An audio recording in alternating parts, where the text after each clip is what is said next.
voice that actually is leading one to their true north, leading one through that process that they need to go through. So it's a mother and a father. That's why you look at the Mommy Waka books, right? And, they show, when they show the sister, especially when you go further into the book, they show you like Dionysus is the cognate of one of the Sibyllines.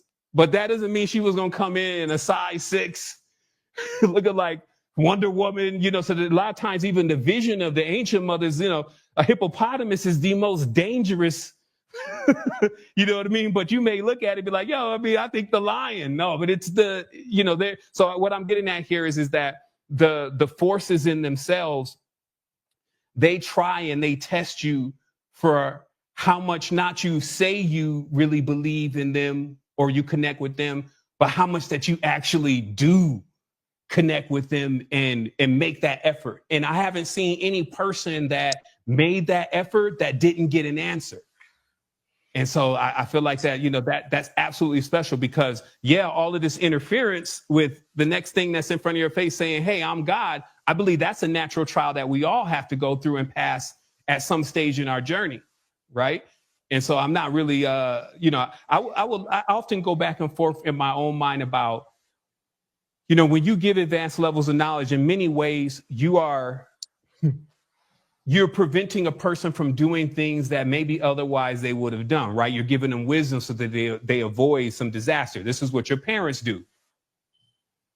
I encourage us always to keep doing that because in many ways, the person is still going to have to make the decision themselves, choose if they really even want to do it or not, or when they want to do it. So there's still a lot more decision making that goes on, despite that you can tell the person the exact knowledge and wisdom of what is happening here in the planet. It's no different than when our mothers was telling us, hey, don't go out and do this, and hang out with him.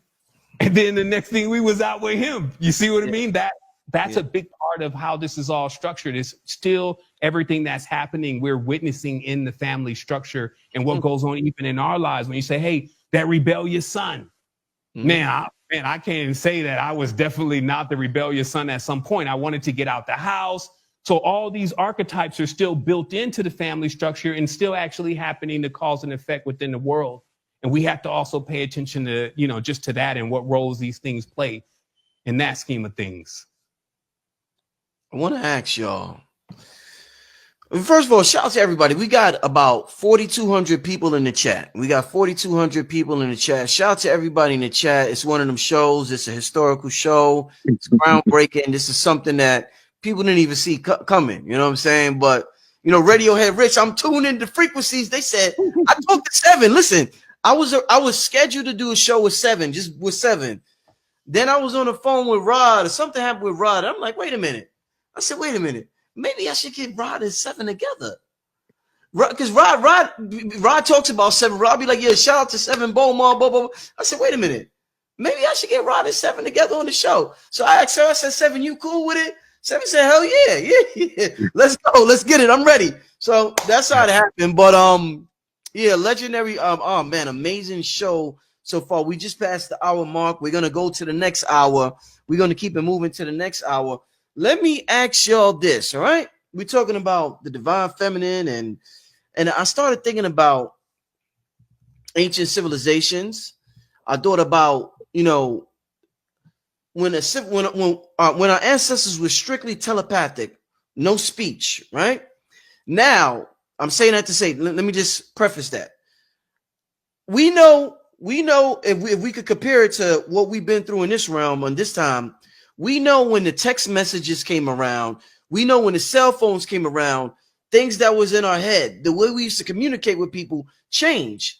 The communication got lost. We're not close with people like we used to be when we had to make phone calls and we had to see them, or we had to remember phone call or phone numbers and things that we have a reference points. Oh shit changed when text messages came out, when cell phones came around. We have a reference point. In terms of telepathic civilizations, I'm guessing that's when all this shit went astray, when things change, when we talking about all this rebellion and everything, is when we started using language, because one of the main purposes of language, people use that shit to lie. We lie like a motherfucker. We lie to ourselves, we lie to each other, we lie to family, we lie to friends, we just lie. But you have to be intuitive to know what's the intention behind somebody's language. So what I'm asking you with that being said, around what time period? Because I'm trying to track this, just like I could track around 2000 text messaging came around and cell phones came around 1999, 2000. What civilization did we go from telepathic to communication with our mouth? Because maybe that's when we could track. Oh, that's when the shit went from the divine feminine. That's when motherfuckers started lying and rebellion against all the internal, spiritual, intuitive senses that we once had. When did this split happen between telepathy and the spoken word? You remember when Seven was talking about the language of the women that they didn't let the men speak? Yeah. Just the language. What, telepathic? Yeah. The women got a network. And the network is predicated upon the frequency on mitochondria. They all psychically connected, and that's why a lot of them, they don't know what's going on. They end up in psych hospitals because they hearing all of the women chattering on the psychic channel. Shit. And they think they crazy. Yeah. Right? It's part of the symbols. When you understand that the symbols used to be able to consciously telepathically talk to each other, the symbols became the priestesses of the Delphi, or the oracles of the Delphi, right? And before that, though, they was the goddesses in ancient Kemet. They was the great Inanna and the Rishkagal, etc. in Sumer. But the usurping of the divine feminine is the cause of the last ice age. This is what caused us to go through the ice age. There was a nuclear winter from a nuclear holocaust. And there was a Anunnaki war. It's in a book called the Vamanas Wars in India. Then the Vamana Sutras is what the name of it is. And they tell you about the crafts that was fighting back then. Right? They talk about it in the Sumerian tablets as well. And then they tell you in a lot of fictional stories about the Anunnaki, key bits of truth sprinkled through a fictional narrative. Mm-hmm. I was just showing the epic Atrahasis here because it's breaking down some of those conflicts, but even also putting in space that the Great Mother was the one who formulated even the first humans, mixing them with the God and with the beings that are here on earth, as far as this coming from the text. And, you know, continuously expressing that the schism, you know, as our brother is saying, the schism that's continuing to happen is because there is still a conflict, if you may, for the throne of consciousness.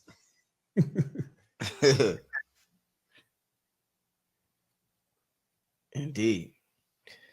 Yeah, this is some powerful stuff, family. I want to ask now. Let me put my camera back on. I'm loving your references as Rod is talking. This is what's powerful. As Rod is talking, Seven's coming up with these images, and it's like a documentary. Like Rod's talking, and we see these ancient images. Like, this is good stuff. What you got there, Seven? It's a real time documentary too, because oh yeah. I just want to point out also that, you know, I still find it kind of fascinating that humanity thinks that when it finally finds, let's say, these beings, you know, they got it now slated that God's going to show up, I guess, in some spacecraft, or he's just going to part the clouds, that it's actually going to look like the 3D version of the human now, which I think is a gross mistake, especially with what has already been uncovered in Angkor Wat, and how the temples in Angkor Wat are pointed to Draco, while the temples in the pyramids, of course, we have pyramids pointed towards Orion. But you're seeing amphibians and you're seeing reptilians.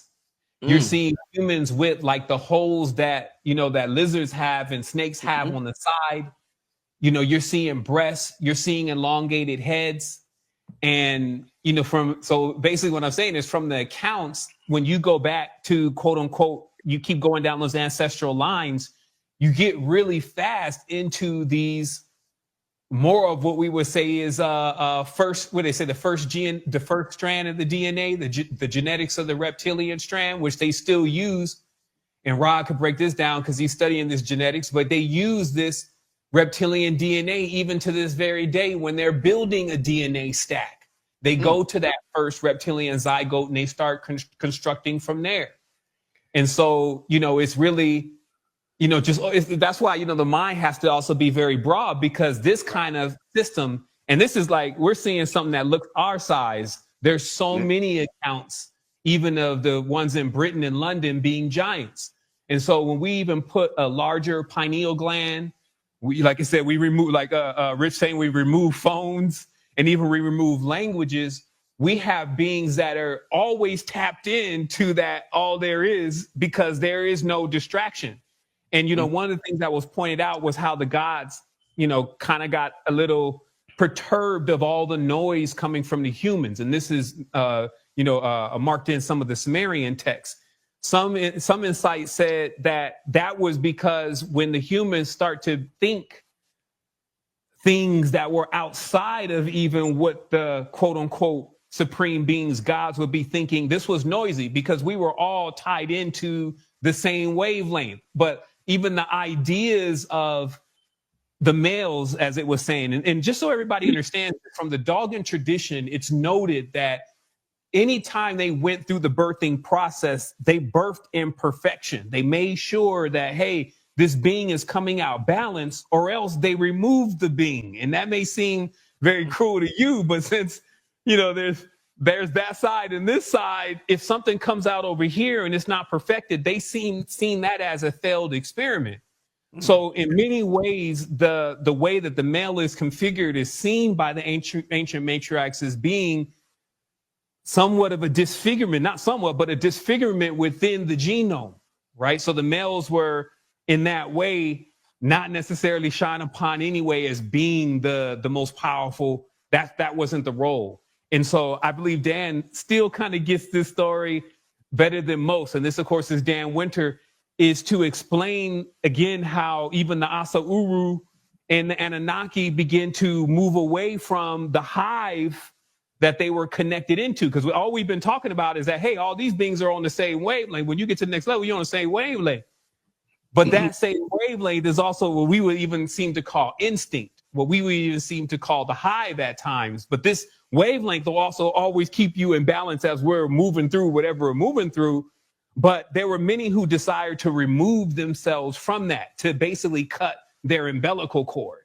Right. And so we find, again, that the rebellious son did go a bit further with its own world and setting up, because it has a certain level of power. But that power is like half magic. It's like the reason why the sun is not out 24 hours a day, and the reason why we have this quote unquote distortion, imperfection, evil, etc. Versus there's no sunset for the sun. You know what I mean? It's always, if you was on it, because it looked like a boat when you open the third eye and you look at it, it looks like it's moving. And everything is going with it, and you're being left in the land, the darkness, if you may, when you see it with the third eye. And so it's more of like, hey, are you going to join in with this everlasting, which is why the love frequency, it's like, it's still a choice. You could love or hate, and you got people really hating.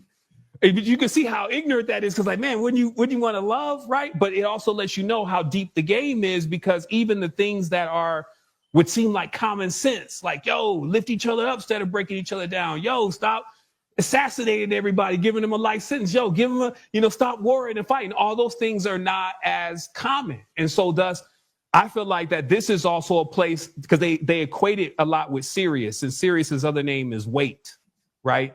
And it kind of even lets us know, because we get the scales and we get even a planet called weight, or a celestial body called weight, that balancing out in these kind of things is very important to the ancestors. Judging righteously and this kind of thing is very important to the ancestors. So it's almost like everything that we go through and everything that we experience, what we get from it will be what we earned.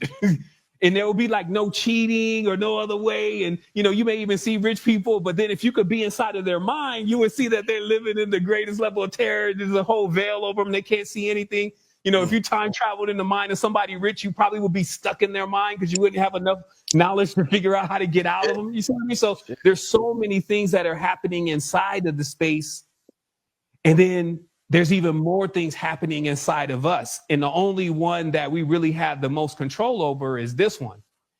And so the lesson here, even for every being, woman and man, because, you know, woman is also here, but woman has another part to gain to her too. That's a whole nother story. But it's like we all have this process of we either inherit the gift, which was already given. We were already given the life. Now we're going through the lesson. If we're going to do this again, like somebody say, hey, we come back. The jury to me is still out on that. I feel like sometimes when you look at DNA and all this stuff, it seems like almost like a roll of the dice.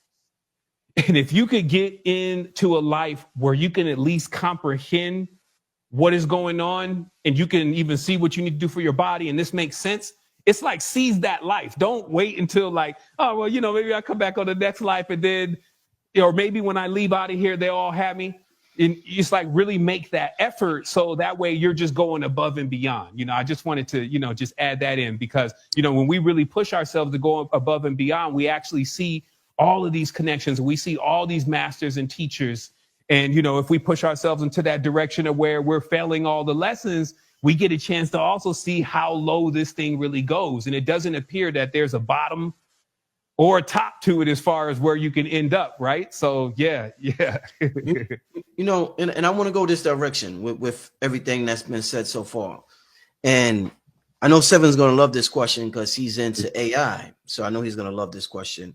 I've had this talk with, I had a talk with Robert Edward Grant. I had a talk with Robert Edward Grant about this. And I might have mentioned this to Rod Hayes because me and Rod have done several shows about, you know, radio heads and all this type of stuff. And I think personally, this is what I think, and I want to get y'all opinion on it. And I'll talk, like I said, I talked to Robert Grant about this. I think that it's a misnomer for us to say that we create reality. Why do I say that? And the reason why I bring that up, because that's one of the biggest phrases in the spiritual community. I create my reality. I create my reality. I create my reality. That's one of the biggest things we want to do down here is create our reality. I think it's a misnomer to say that.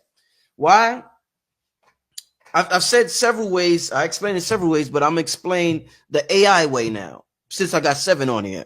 So Seven, so they just came out with Sora, right? And they got AI. You know Sora, right? And they use AI. Now, Sora and AI, in order to come up with a picture, they don't create it. They generate that picture from source material. They need source material. It's not like they just create it. You say it and they just come up with it. They generate that image from source material. So if they're not creating it, they're generating an image from something that already exists. What I'm saying, Seven, is that we create reality from source material. I mean, we generate reality from source material. We don't just create it out the dim blues. It already exists. We're coming up with things that already exist, and we're generating an image from our brain through our eyes, and we're looking at it. So, in my opinion, Seven and Rod, when we say we create our reality, it causes stress on our ego because we think we got extra work to do.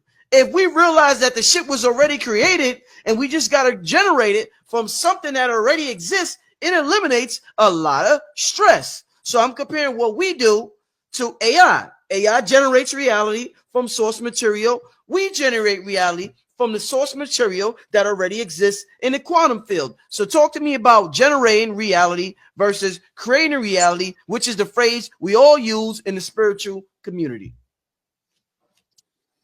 So, you know, they talk about the collective unconscious, right? Where all of the minds are connected. Yeah. And the reality that we all agreeing on, go to the double slit experiment. The observer causes the wave to become a particle, which is the solidified three-dimensional expression of what you observe, right? Einstein called it spooky action at a distance when he noticed that creation was responding to the fact that he was the observer at the source of creation. And as he perceived it, it started to manifest and it confused him, right? Because this is where you get the concept that we all co-creators of this reality. We have expectations of what we are going to see. And the more unified the agreement to see that expectation manifest, the more likely you is to wake up to that new reality. This is why they say we co-creators with the creator. The generating from source material that AI does, it's just printing based on a set of codes. We are using what's called mind power to affect what's called prima matter, which the Egyptians called noon waters, the sacred waters of creation. And as we look into the water, like Narcissus, remember he looked into the water and fell in love with himself. That was all ego. So you said that thinking like this can damage the ego. That's the goal. Bust the ego so that the inner divinity can shine into the world. So you become your own individual sun. As you walk through the world, let that light in you shine in the world. That's what they're talking about. But you got to get past the ego. The ego is all built by the world around you. It's not the true self. Bust the ego upside the head, right? When you purify the ego in mysticism, you become enlightened by your higher self assuming the driver's seat of the vehicle of the earth, the body. If the higher self is in control, you got access to higher self information